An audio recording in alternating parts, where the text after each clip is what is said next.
Hello, people, and welcome to the grand stage of JK's and Friends Unscripted Podcast, the podcast where the beginning is just a glimpse and the ending is a mystery unwritten.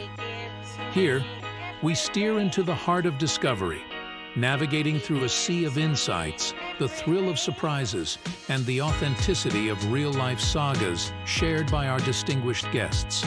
Every episode is a voyage, and you're an essential part of this expedition. Our guest for today is Peggy Adrian-Nagel, an empowerment catalyst and CEO at Leaders for Life in Columbus, Ohio, USA. Peggy, how are you? Jeffrey, how are you? So glad to be here. Same here. I couldn't wait. I was going to call you at midnight to say, let's do the interview now. I was so pumped. You would have been going straight to voicemail. I know. So that's why I didn't do it. Welcome to JK's and Friends Podcast. The reason why you are on this podcast is because you are becoming, for sure, my friend. You are also an investor in Full Circle, which is a project that we put together in order to empower people and create things that none of us could do on our own. And also because you have an incredible journey.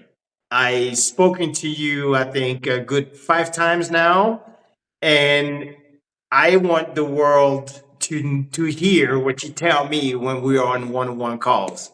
And so I'm going to start with my first question. Okay. Who is Peggy? You love that question. I love that question.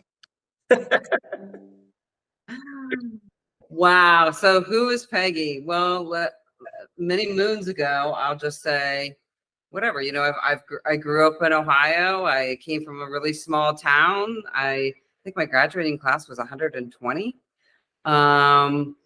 Moved from the small town, then moved down to Columbus, Ohio, which now I've been here for 25 years. Okay. And from that point, you know, just kept projecting and leaping my career in sales. And I love sales. So I think everyone should be a salesperson, at least for 1 year, for one part of their journey, because I think that it teaches people a lot about their own character. Mm-hmm. And it brings self-awareness, right? Because if you're out there on your own, you fall down a lot. Yes. You scrape your knee a lot. And you say dumb things, and you get in your car and you say, why did I just say that? And there's nobody to really give you feedback. So then you have to dig deep inside and say, okay, I gotta figure this out. Like, why am I saying these things? Or why did I not even, how was I in that meeting? Because if you're a people person, how was I in that meeting the entire time? And I didn't even talk about my product. Wow, that's a good sales meeting though. If you're, at least for I've been in sales as well all my life, and I've never had the impression that I sold my product once. I would go to meetings an hour and speak 30 seconds about the opportunity, so I think it's a good thing when you don't talk about your product. Because it is it can be a really, really good thing. And I think that's where I discovered a lot of my strengths. And I was like, okay, like I said, I think, and everyone that I've ever spoken with has said, yes, I agree with you. People should be in sales for at least a year, because it does do a lot of self-discovery, and it just leaps people to a different transformation. And it kind of brings out your strengths and your weaknesses. And then some people find out, you know what? Sales isn't for me. Like my daughter, she's like, okay, Mom, I did sales for 1 year and I'm not doing it.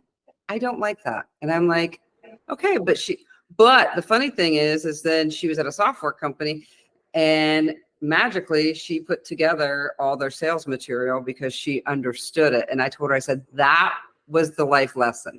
That's exactly it. The life lesson. It's all, I think it's even the topic of the podcast, the life lessons. It's like, tell us your story so we can learn from it. So now I'm going to ask you this question, because you made it very easy for me.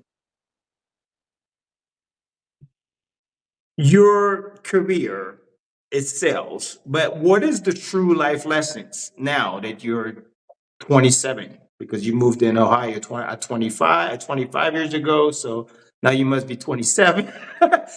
Like, So, what is the life lesson? What did you learn, and how did it shape you to create the life that you have today? And what did it cost you, really? well, I guess I'd probably say the life lesson today is I would say I would not go back and change anything just Mhm. because the journey is full of life lessons. You just have to be willing to understand that not all of it's, a bed of roses, right? You just say, okay, well, I learned this, and you move to the next block, and you move to the next block, and you give yourself grace. Mhm. Like, you Right. have to give yourself some grace. Like I said, when you get in the car and you say, why did I say that? Like, you can't just sit there and beat yourself up all day. You have to be like, oh, wow, that was interesting. So the good thing was I could hold a great conversation, Yes. and I built rapport, and I really learned a lot about them, and they learned a lot about me. But now we need to turn that into, do they have a problem, and how am I going to solve that? Okay. So I would say, those are some of the lessons. And really just, I'm just always a person that's always just moving forward. I like to think. I mean, if I start feeling too stagnant, I'm like, okay, we better got to figure this out. Get around positive people, feel the energy, get moving. Which is why I'm going to a network meeting tonight, because you have to keep the energy and you have to keep the momentum. So that's another life lesson. And I don't care whether you're in sales or not in sales. You Mhm. you, you have to do that, right? And I think probably today even more than ever, life seems to be a little more challenging. Um, and then I would say, I don't know, probably, the sacrifice and stuff was, I was a single mom for 20 years. Okay. So, my kids became very independent, and in a good way. It was just a sit down, like, hey, do you like those new clothes you have on? It's called work. Yes. So you're going to have to work with me. This is a teamwork thing. So, I don't know if it's really just a sacrifice. I mean, you do give up, a lot of time. I was doing some travel, all of those kinds of things, but it's about balance, and you have to understand that, family time is still important. Talking to your kids is important, Yes. and it's not by it's not done through social media. You have to literally interact, connect, right? Yeah. Because it gets so confusing for them. So I think even then, social media had, well, it had already started when they were younger and stuff, but it wasn't as big of a deal. But I'm sure there were sacrifices along the way. Probably for them, maybe I wasn't right there at dinner time when I'd like to be, or different things like that. But I guess if I was just kind of taking the approach of, and which is what I taught them, is just, this just has to be done at this point in time, and but here's the rewards, Yeah. right? So we're gonna sacrifice, and then we're gonna get a reward, right? I can feel that, or at least maybe it's I well, first I'm going to say that I had a conversation with someone, and he said something that just blew my mind. And as a matter of fact, I'm going to write a post about it. He said, the only person who will remember over time, the overtime that you put into work, are your kids and your family. Yep. I 100% agree with that. And your kids are grown, obviously. And I know from previous conversation that they're on the way to be super successful and already successful, although they're a young age. But I can still feel, and I'm sorry if it's too direct, but I feel that you still, it's still a weight for you. So the sacrifice was a big token, probably, yeah, in your life. Yeah. Yeah. Yeah. It's So just trying to, when you're out there as a single parent, you just, there's always that weight, that's just, and I guess, I mean, I'm not even gonna say single parent. I think maybe just being a parent. yes, But I definitely was the quarterback of their life. mm-hmm. And I'm the one that kept things going. And I probably am still a quarterback at Of some course point. you are. But I can tell you that you're going to always be the quarterback of in LA, because my mom was, as you call it, a single parent. She raised us. I know for Yeah. certain what you went through, because it's not easy for a woman to be a single parent with kids and still be a career woman. You happen to be a CEO. Mhm. So I know that you're not a CEO just waking up and puttering your nose. So tell us about that journey. How did you become a CEO, and what is your job as a CEO, and how do you make a difference? So there's three questions. How do you make a difference in that role to empower others? Well, I guess, I mean, I make the difference. Now I can directly, having my own sales coaching and consulting business, I get to directly impact a company. I get to directly impact a sales process. I get to directly impact an individual who probably just gave me the biggest compliment the other day, which was, every day would be perfect if I could report to you. Wow. And I was like, that's a huge compliment. I was like, I'm like, you're gonna make me tear up. Don't say stuff like that. And so those are big things, right? So how I became the CEO of Leaders for Life Consulting was because I've been in corporate America for a really long time. I had one of the best companies I've ever worked for. If I could bottle it up, like their environment, gosh, we all would feel great every day because it was just magical. But unfortunately, it was purchased by a PE, and everything changed and everything crumbled and went on to the next gig, and it got bought. And I was like, I'm not doing this. Mhm.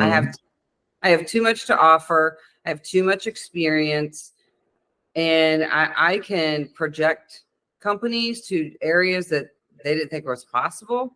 And I can project individuals to get to another level that they never thought was possible. And so when you get compliments like that, then you're like, yes, I'm doing the right thing. Yes, and I think it's, I went that route too.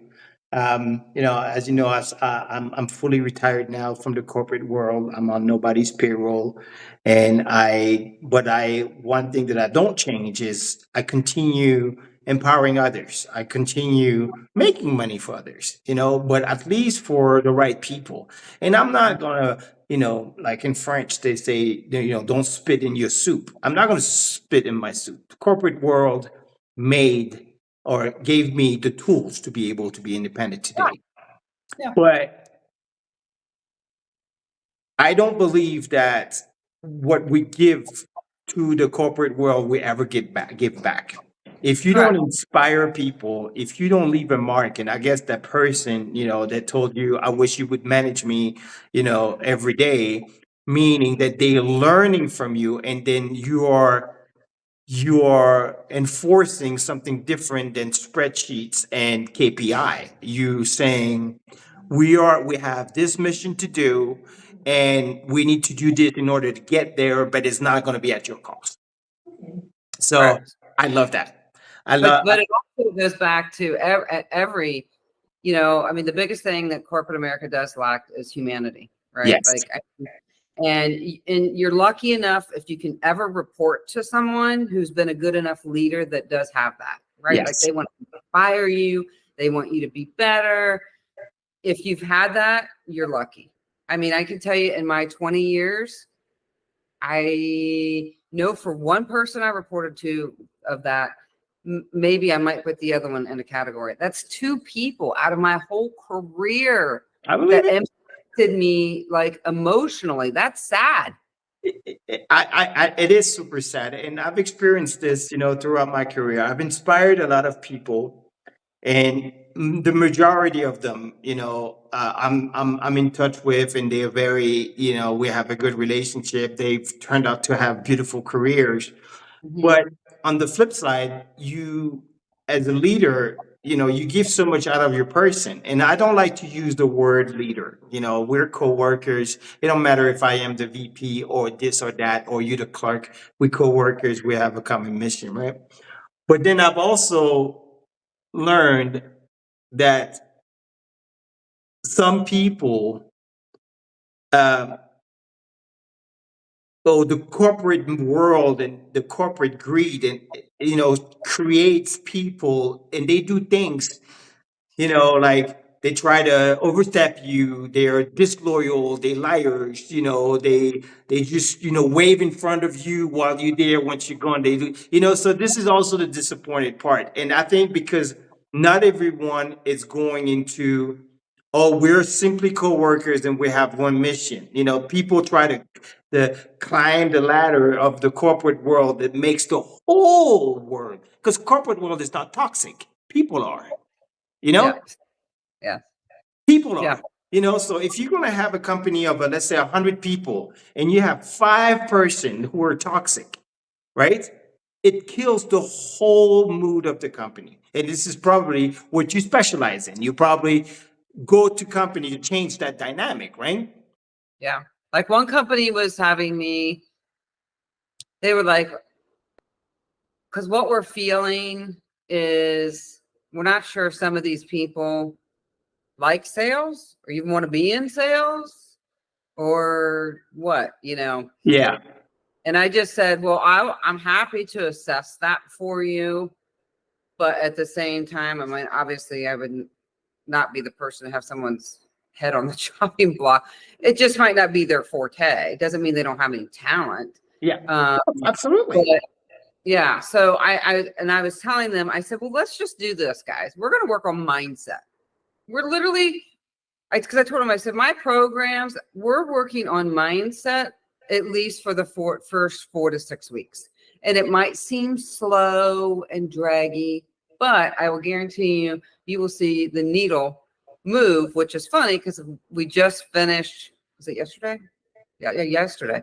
One company who we did the mindset training, and they were just like, so I don't even know. I saw the transformation. I asked them if they were feeling the transformation and then what it meant to them and how they identified things. And they were like, I know it's so crazy, because I go, well, it's not going to be like this major light switch. You just go into the room. I'm like, it's little things that you start feeling inside and you just start moving a different direction. And then you're like, oh my God, this is happening. Yes. Right. Yes. And so they all recognize things, which I was like, yay, I'm so happy for all of you. And so that's a big win, because now we're going to get into the process side. So now the way they're going to approach their process is going to be probably way different than they were approaching it before.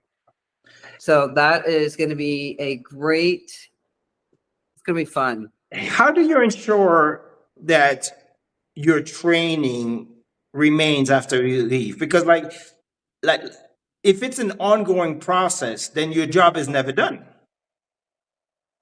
I stick with them. My programs are 90 days, because I tell people, you're not going to see, it's like sending somebody to, I don't know, for a seminar for 8 hours. Right. You know what? They're going to feel the energy. They're going to like it, all that kind of stuff. But again, they're probably not going to go implement any of it. Mm-hmm. So during the journey of the 90 days, that's why we're doing some implementation, because I'm like, you have to implement these things. They have to become part of a routine in order for it to become a habit.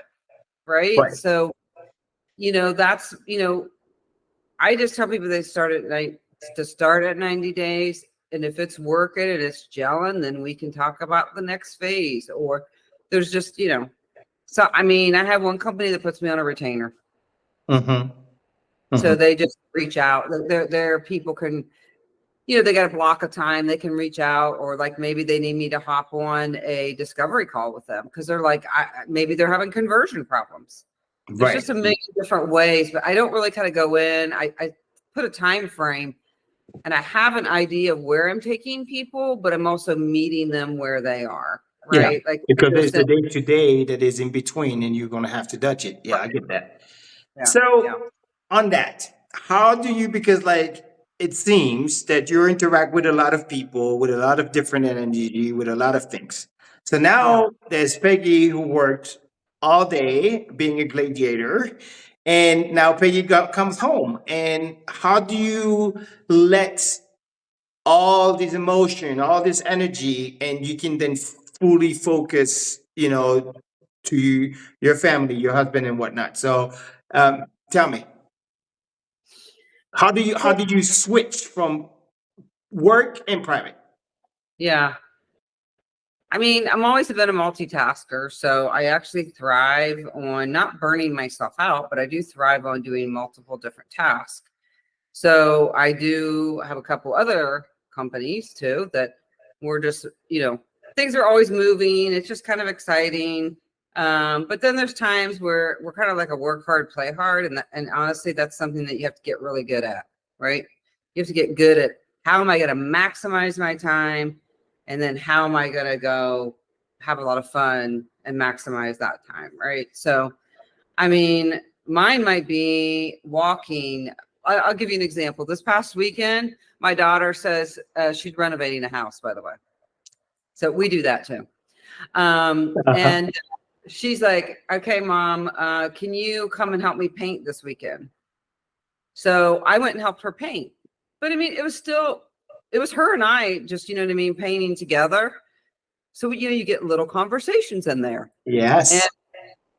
so it was painting, but we still had bonding time. Quality time. Yes.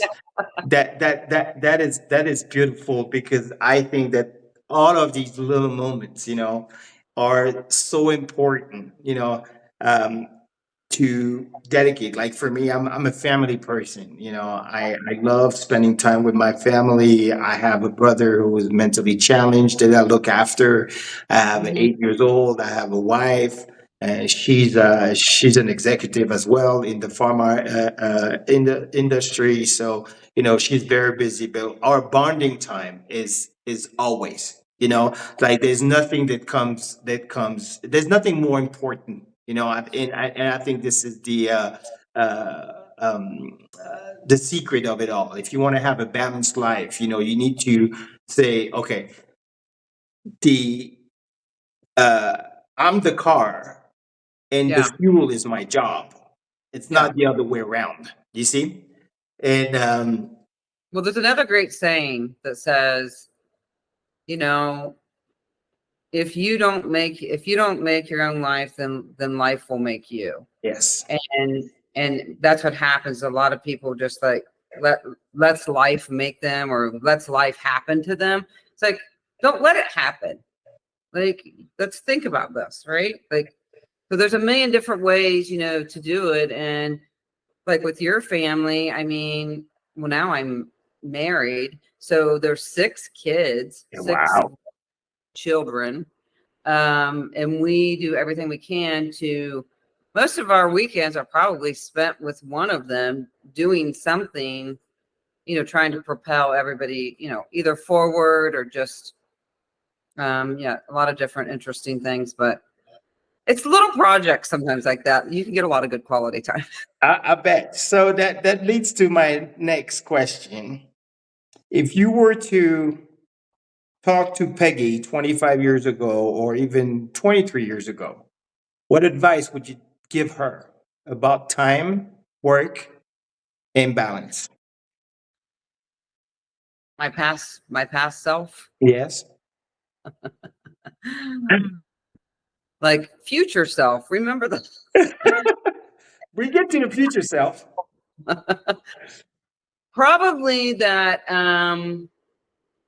it's going to be okay, right? Because I mean, younger Peggy, super. I mean, I guess I'm kind of high strung naturally as a person, but super high strung because I just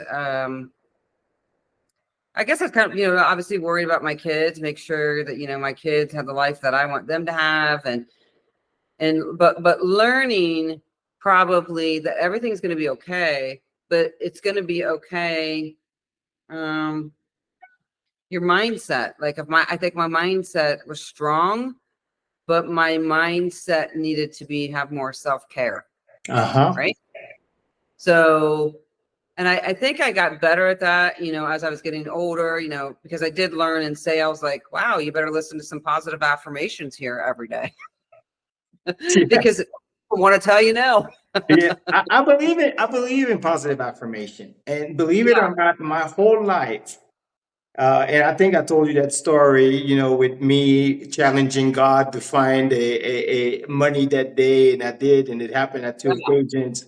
So I believe that positive affirmation is a big, big plus in life, and most of it is what you project, and you get it back. Then after that, obviously, you need to know what to do with what you're asking for, because sometimes you may ask for something, but you're getting it, but you don't know what to do with it, and Exactly. which is sometimes a problem. So a lot of people wish to have a lot of money, and then they have a lot of money and they're empty. Then they have a lot of money and they blow it on things that they don't need, just because they feel that they need to keep an People image. want to fill their cup, right? Yes. And unfortunately, it's not like we live in a society that really sets you up for success. Yes. I mean, they're like, good, you failed. I'm so happy for you. It's just kind of weird. But so people always trying to fill their cup, but it's how you fill your cup. So even if you do get tons of money, then it's like, what are you going to do with it, right? And how can you affect someone else's life and uplift somebody else? And I mean, I just think, like, we're talking about the mindset thing. I just think to myself, wow, hey, past self, like, I could have probably taken myself even higher and faster, where I was trying to go, if I could have had a better self-care and a different kind of mindset, right? Like, just like, I mean, I had a positive outlook, but there were still things now that I see, and I'm like, wow, I could have probably made that. I don't know. The more self-awareness you have and things, like, you start learning, like it's, you can just make life go like that, rather than like choking, right? And yourself. And it's kind of a hard lesson to learn, but boy, you better have some great parents that teach you that. I know. At a young age, because it's not taught at a young age. I think it's changing over time, but I know that we come from a generation where our parents were busy trying to get their life together, and it was not too much about having a conversation. Oh, you dealing with this? Let's talk about it. It was like you're dealing with this. Suck it up and make it work. Because I'm busy doing my whole thing. And I had a mother who was very supportive, and this is also why I'm calling the real estate project that you and I were on together, Résidence Colette, is because although she was challenged by life, she still made me the person that I am today, and somehow I want to give back, with this project, and I believe that if we used a little bit more of that giving back mentality that you just spoke about, I think the world would be a better place. Simply, Oh yeah, most So, definitely. is there something? This is the last question. Yeah. Is there something that you want to share to whoever is listening today? Do you want to say something, positive message or whatever, to the listeners, and even your listeners, because a lot of people that know you will probably turn listen to that podcast. Maybe. Maybe they will. I mean, I think that, and when you said, but the world is changing a little bit, I mean, there's kind of like this good bad thing going on. It's kind of wild. Yeah. So I would say, those of you that, I think it's becoming, and I don't know if it's because of social media, I don't know why, But I mean, I feel like there's a lot more people that are wanting to take care of their minds, wanting to take care of their spirituality, wanting to take care, like, wow, I'm so much more than this, or wow, I know why I'm miserable now because I wasn't meant to do what I'm doing. Yes. Right. But once again, I got to have a paycheck. Mm-hmm. So I think that's great. I think people are getting more self-awareness, but there's still so much more work for people to do. So I would just say, if you're not in a great place mentally, try to move over to the other area here and do some self-care with your mind. I don't care if that's frequency music. I don't really care if it's, guided meditations. It has to be it's a learned skill too. Like, you don't just turn it on, like I said, and go in like it's like a light switch, and you listen to frequency music and you're like, oh my God, this is great. Yeah. I'm in a better place. Yeah. It doesn't work like that. So it took you a long time to get drugged down. So it's going to take you a little bit to get back up. Yes.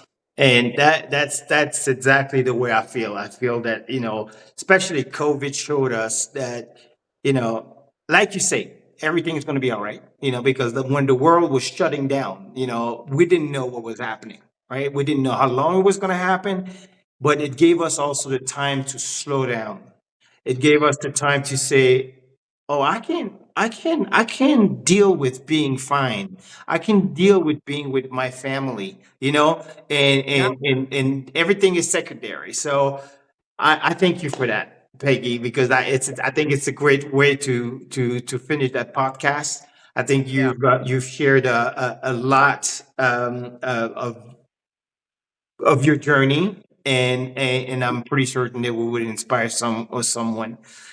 Thank you so much for your time. I love it. And I love having these conversations. So me too. This is our MO. When you and I we get on this thing, we have our own podcast all the time. Thank you, Peggy. Yes. And I see you soon. All right. Take care.